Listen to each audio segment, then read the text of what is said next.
Então, não foi o Império Romano, o sistema religioso, que disse que Jesus é o Cordeiro Pascal. A Bíblia diz que Jesus era esse Cordeiro.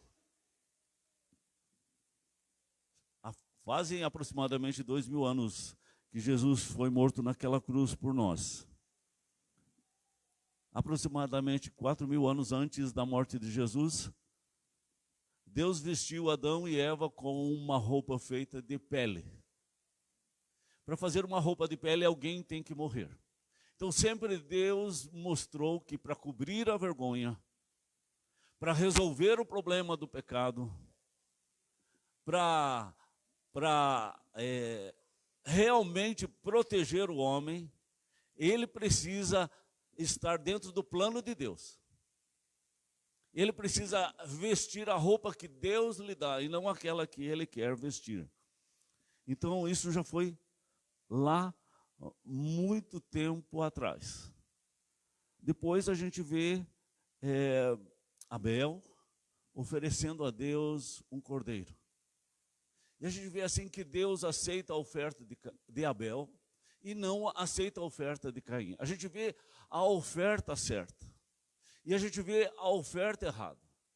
E aquela pessoa como Caim, que está nas trevas, ela não percebe que aquele ciúme todo, que ele está envolvido com aquele ciúme, cega os seus olhos. E ele não consegue perceber aquilo que realmente agrada a Deus.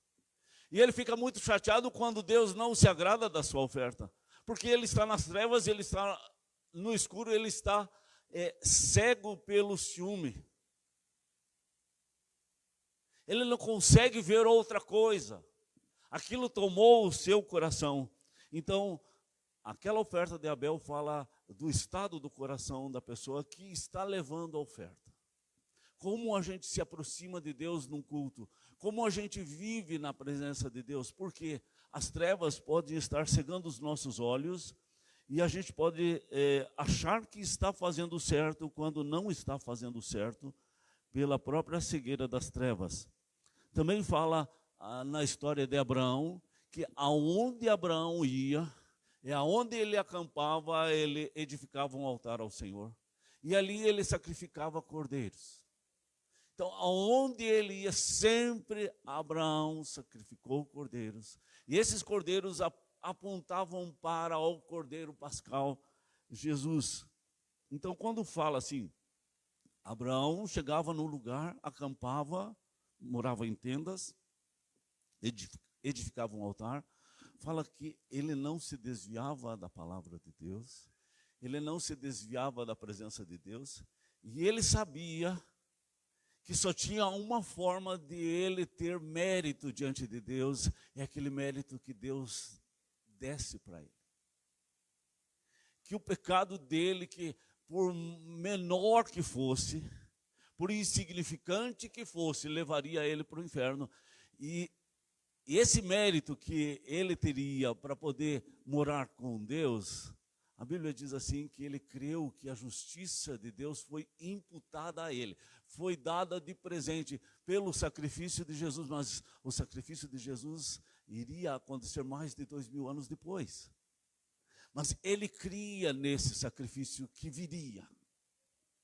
E assim ele sacrificava cordeiros, crendo nesse sacrifício. Ele acreditava na cidade que Deus ainda faria. Então ele tinha fé, exigia a fé, e sem fé é impossível agradar a Deus. Quando ele tinha que sacrificar Isaac, naquele último momento, antes dele tirar a vida do seu filho, Deus diz assim, tem ali um cordeirinho, está enroscado ali, pegue aquele cordeirinho e sacrifica no lugar de Isaac. Deus poupando a vida de Isaac. Alguém poderia dizer assim, mas por que Deus exige a vida? A questão é, todo pecado causa a morte. O salário do pecado é a morte. Ninguém tem direito à vida. Todos têm direito à morte. Todos, Deus não é injusto de cobrar a morte de uma pessoa, porque Ele tem direito sobre todos, sobre você, sobre os teus filhos, sobre quem for. Deus tem direito porque todos pecaram. Não há justo nenhum sequer. Todos se extraviaram. Todos são ovelhas perdidas. E que Deus mostra a sua graça sacrificando aquele cordeiro no lugar de Isaque. E sabe aonde foi que ele foi sacrificado? Aquele cordeiro no lugar de Isaque? No Monte Moriá, que é o mesmo monte aonde Jesus foi crucificado, quase 2000 anos depois. No mesmo lugar, faz parte das mesmas montanhas de Sião. Então não foi por acaso aquele lugar. Deus estava separando aquele lugar para como símbolo do que Jesus faria, né? Também exigia fé de Abraão em obediência, em sacrifício do seu filho. No livro de Êxodo, Êxodo significa saída. Então o povo de Israel saiu do império, lá do Egito, da casa da escravidão. Eles saíram de lá, mas diz o texto que antes de sair, houve as 10 pragas. A 10ª praga era a morte do primogênito. Mais uma vez a história do primogênito. E é interessante, não era só o primogênito dos egípcios que morreria. Também o primogênito dos israelitas morreria naquela noite. Então todos precisariam sacrificar um cordeiro, passar o sangue na porta, nos umbrais da porta. E quando o anjo da morte passasse naquela casa, e ele enxergasse o sangue do cordeiro naquela porta, indistintamente da casa, tivesse o sangue, o anjo da morte não entraria, e diz o texto que ele passaria por cima. Exatamente isso significa a palavra Páscoa, que é passar por cima. Ele não entra, ele não tira a vida daquele primogênito. Alguém diria assim, mas Deus é muito cruel. Mais uma vez, tirando a vida do primogênito, porque lá na casa de Faraó morreu o filho dele e houve choro lá. E muitas vezes numa casa grande onde tinha o pai que era o filho mais velho, morria ele. Se tivesse o avô que era o filho mais velho da sua casa, morria ele também. Se o neto era o filho mais velho, estivesse naquela casa, morria também. E se o bisneto, o mais velho, poderia morrer 4 pessoas até mais, numa casa só. E aí alguém poderia dizer assim, mas Deus, ele é cruel. Mais uma vez eu digo que ele não é cruel. Todos são pecadores. Todos estão na casa da servidão. Ninguém é livre do pecado. Todo pecado causa morte. Os pecados pequenos e os pecados grandes, todos causam a morte. Se você levar a vida por inveja, você mata seu irmão, mas você leva a morte para si. O ciúme, a raiva, a mágoa, ódio, vingança, orgulho, todos os pecados, adultério, todos causam a morte. E não só a morte física, é morte espiritual. Então, por isso, de uma forma representativa, essa morte ia para todas as casas. E se tivesse naquela família 10 irmãos, homens, iria morrer apenas um. 9 ficariam isentos. Mas todos os 10 tinham pecado. Todos os 10 teriam que morrer. Então, na verdade, é o contrário. Deus mostra a sua graça. Deus está com a questão do sangue do cordeiro na porta. Está mostrando assim,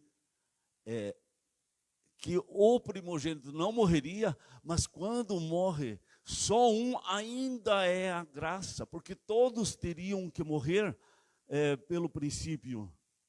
Então ainda está falando da graça de Deus.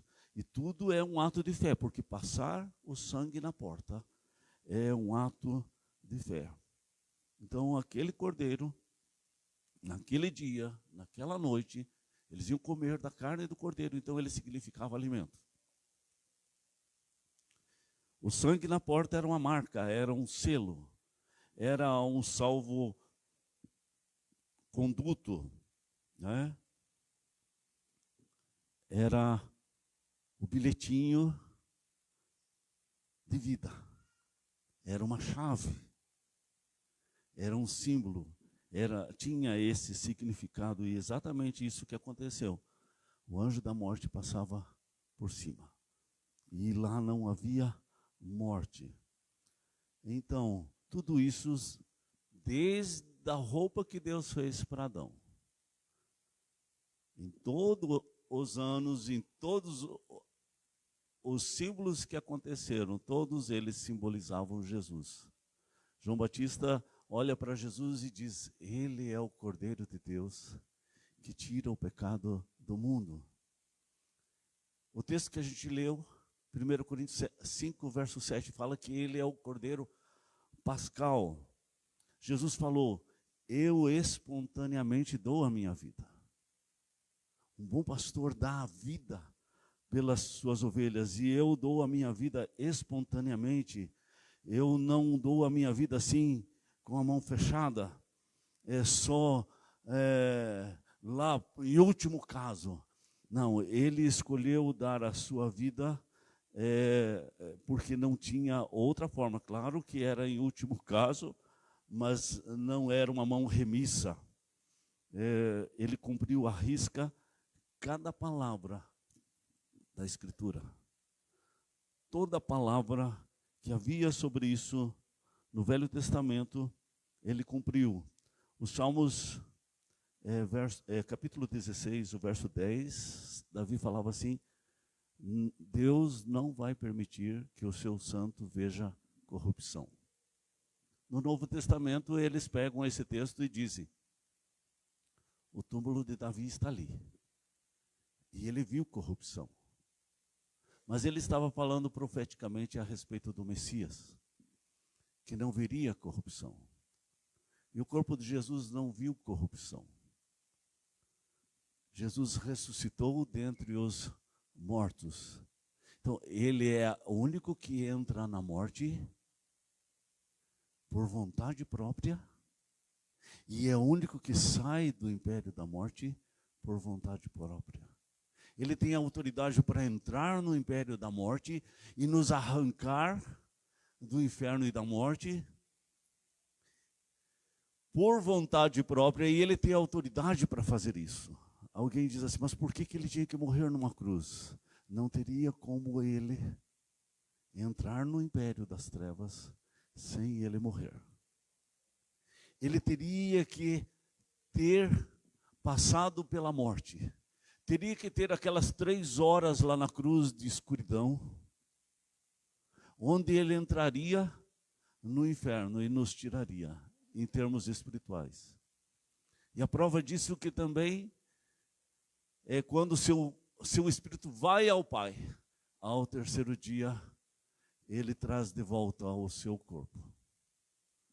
Jesus ressurge entre os mortos. Jesus está vivo. Jesus não está morto. Quando Jesus vier, a Bíblia dá ideia, há referências lá no Velho Testamento, em Zacarias, que ele vai mostrar as marcas das mãos e dos pés. Porque o seu povo vai perceber que o Messias é o mesmo, o nosso Jesus, que foi traspassado, que foi ferido. Naquele dia, o povo de Israel, os judeus, vão chorar, vão lamentar, vai ter um grande pranto, porque está escrito lá em Zacarias, e eu creio que isso vai acontecer. Na vinda de Cristo, ele vai se apresentar aos judeus. E como foi também com José. Quando José se apresentou como rei, Mas como José, houve um grande choro por parte dos seus irmãos. Eles tinham medo de que José se vingasse de tudo que eles tinham feito contra José. Mas José tinha perdoado os seus irmãos. José é uma figura de Jesus. Jesus é aquele que vem e nos perdoa, nos lava, nos purifica. No dia do juízo final, ele também é o grande juiz de toda a terra.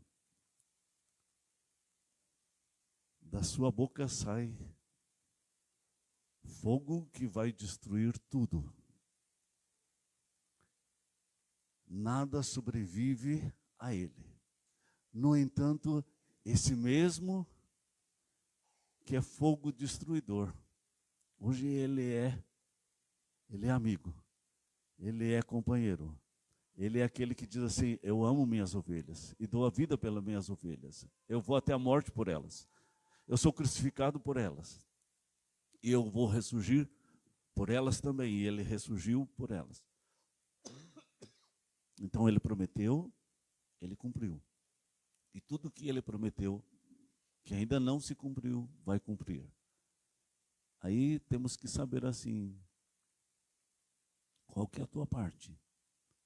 Como é que é a tua fé?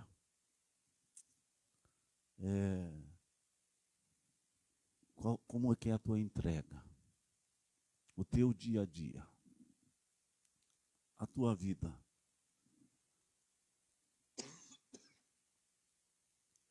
Dentro do teu coração, vive um Jesus que ressuscitou ou um Jesus derrotado? O teu testemunho, na tua vida, ainda mora o ídolo do dinheiro, Mamon? Você corre atrás daquilo que te dá prazer? Você segue os teus sentimentos? Ou você segue aquilo que é da parte de Deus? Lembra do que a gente falou? Eu citei a respeito da Joyce Meyer, que foi abusada sexualmente pelo seu pai quando era menina. Ela ficou magoada com a sua mãe, porque não fez nada. Ela queria ser cuidada pela sua tia, que não tinha filhos e que podia muito bem cuidar dela. E não cuidou. E não queria cuidar. Se ela fosse levada pelos seus sentimentos, ela se vingaria. O ladrão vem somente para roubar, matar e destruir. E o diabo, no seu plano, fez isso. Para roubar, matar e destruir a vida dela. Jesus veio para dar vida e vida em abundância, porque ela aprendeu e recebeu o perdão de Deus na sua vida. E ela conseguiu cuidar da sua mãe, do seu pai e da sua tia, 15 anos na velhice deles, até eles morrerem. Aquela pessoa que ainda está nas trevas, ela olha assim: eu não sou capacho de ninguém. Eu não posso ser pisado por ninguém.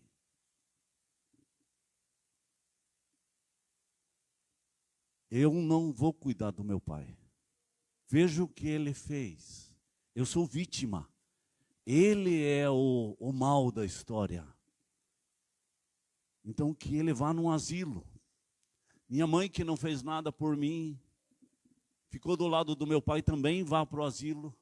Minha tia, que não quis me cuidar, também vá para o asilo. Eu não posso cuidar deles. É uma tarefa muito pesada para mim.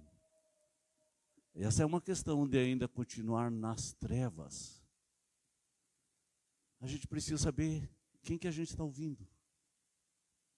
E a gente precisa saber se o nosso ouvido está sendo limpo pela palavra. E os nossos olhos estão sendo abertos pela palavra. Deus é luz. Nele não há treva nenhuma. Deus é luz e nele não há treva nenhuma. Se dissermos que temos comunhão com Deus e andarmos nas trevas, arrumarmos justificativas, desculpas como essas, Deus diz a gente está mentindo e a gente continua nas trevas. Não está na luz. Mas se confessarmos os nossos pecados, Ele é fiel e justo para perdoar os pecados e nos tirar das trevas. Mas a gente precisa dar nome a isso, que isso é trevas. Isso não é justificativa plausível que Deus aceita. Então é um momento de reflexão do nível que a gente tem vivido. Porque é muito fácil durante o tempo a gente ficar justificando e se achar justo, se achar bom o suficiente. Mas não tem paixão pela palavra de Deus. E qualquer coisa que alguém faça ou fala, já te magoa, já te ressente. Não tem paixão pela alma perdida, não consegue compartilhar da palavra, não consegue orar com o filho todo dia, não consegue meditar na palavra de Deus e contar historinhas para o filho todo dia, porque o coração está magoado, está ferido, está entristecido, está escravo, está nas trevas.